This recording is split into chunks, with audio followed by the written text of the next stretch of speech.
ان سب میں تمام مسلمانوں کے لیے، مسلمانوں میں متفق علیہ فیصلہ یہ ہے کہ سب کو سب سے پہلا اور دوسری رکعت کے اندر سورہ حمد کی قرأت واجب ہوتی ہے۔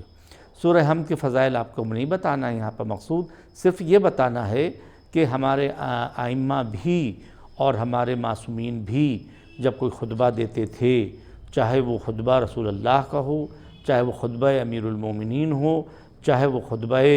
امام حسن مجتبیٰ امام حسین ہو، اور چاہے وہ خطبہ بی بی زینب سلام اللہ علیہا ہو، چاہے وہ خطبہ ہمارے اور آپ کے چوتھے امام امام زین العابدین کا ہو، تمام خطبوں کا آغاز اگر ہم دیکھتے ہیں تو پروردگار عالم کی حمد و ثنا کے ساتھ ہوتا ہے۔ یہ طرز کہاں سے معلوم ہوتا ہے؟ یہ طرز پروردگار عالم کی کتاب سے معلوم ہوتا ہے کہ جب ہم نماز پڑھتے ہیں تو اس میں بھی سب سے پہلے الحمدللہ رب العالمین، تمام تعریفیں اس پروردگار عالم کی کہ جو رب العالمین ہے۔ کس صورت کا رب ہے؟ ایک عالم نہیں، یہ جو دیکھ رہے ہیں، ان عالم کے علاوہ بھی بہت سے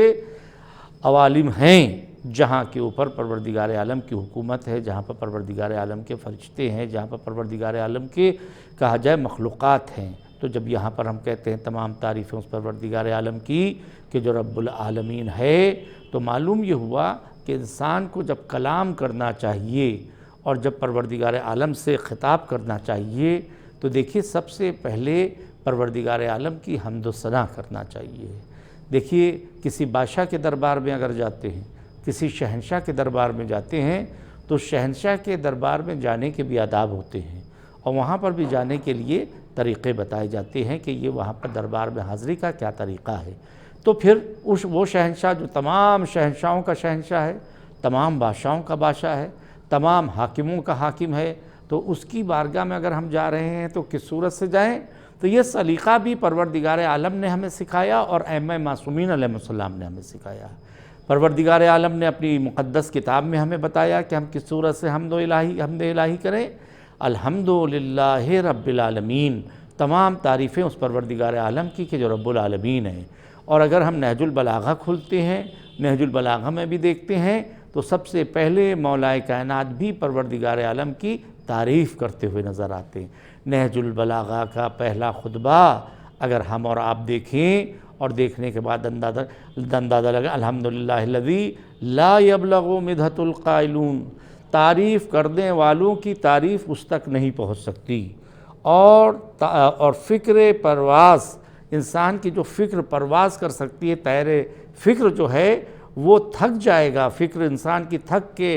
ہار جائے گی، لیکن پروردگار عالم کی حدوں کو کوئی نہیں چھو سکتا، اس کی حمد و ثنا کوئی نہیں کر سکتا۔ زبانیں گونگ ہیں اور اذہان انسان کے پریشان ہیں۔ اس کائنات کو دیکھنے کے بعد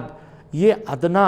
کیسے اس عالی کی تعریف کر سکتا ہے، یہ مخلوق کیسے اس خالق کی تعریف کر سکتی ہے؟ اگر یہ تعریف کا سلیقہ ہمیں اور آپ کو پروردگار عالم نہ بتاتا اور یہ زبان نہ دیتا اور یہ لب نہ دیتا، اور اگر ہمارے ائمہ معصومین علیہ السلام ہم کو دعاؤں کے ذریعے سے، ہمارے ائمہ معصومین علیہ السلام اپنے خطبات کے ذریعے سے یہ سلیقہ نہ سکھاتے، یہ سلیقہ یا تو کتاب مقدس سکھا سکتی ہے، اللہ سکھا سکتا ہے، یا اللہ کے جو اولیاء خدا ہیں، یعنی یا تو قرآن ثابت میں طریقہ پتہ چل سکتا ہے یا قرآن ناطق کے ذریعے زبان سے ہم کو یہ معلوم ہو سکتا ہے کیسے حمد و الہی کرنا چاہیے۔ تو ہاں اگر ہم قرآن کھولتے ہیں تو الحمدللہ رب العالمین، نہج البلاغہ کھولتے ہیں تو الحمدللہ الذی لا یبلغ مدحۃ القائلون، وہاں پر آپ کو نظر آئے گا۔ جب آپ جو ہے اسی صورت سے امام حسین کا خطبہ دیکھیں گے تو آپ کو وہاں پر بھی نظر آئے گا۔ جناب ابو طالب جب خطبہ پڑھ رہے ہیں تب بھی آپ کو حمد الہی نظر آئے گی، اور اگر چوتھے امام خطبہ دے رہے ہیں یزید کے دربار میں تب بھی حمد الہی پہلے نظر آئے گی، اور اگر بی بی زینب سلام اللہ علیہا خطبہ دے رہی ہیں دربار میں تو آپ کو وہاں پر بھی یہی نظر آئے گا۔ تو میں سب سے پہلے آپ کو آج کی شب میں ہمیں زیادہ سے زیادہ حمد الہی کرنا چاہیے، پروردگار عالم کی ثنا بجا لانا چاہیے کہ اس نے یہ موقع فراہم کیا، ہمیں اور آپ کو اس ماہ مبارک میں موقع دیا۔ ہم حقیر، ہم ذلیل، اس کی بارگاہ میں کچھ نہ تھے، کتنے لوگ ہزاروں موت کی نیند سو چکے ہیں، کتنے لوگ قبرستانوں میں سو چکے ہیں، اور کتنے وہاں پر سونے کے لیے جا رہے ہیں۔ جس کو یہ استطاعت دی کہ وہ اس ماہ میں آج شب میں یہ روزہ رکھ سکے، تو اس کے لیے ہماری دعا ہے کہ پروردگار عالم کی ہمیں اور آپ کو زیادہ سے زیادہ توفیق عطا فرمائے کہ ہم اس کی حمد و ثنا کر سکیں۔ الحمدللہ رب العالمین، والصلاة والسلام علی اشرف الانبیاء والمرسلین وآلہ طیبین الطاہرین۔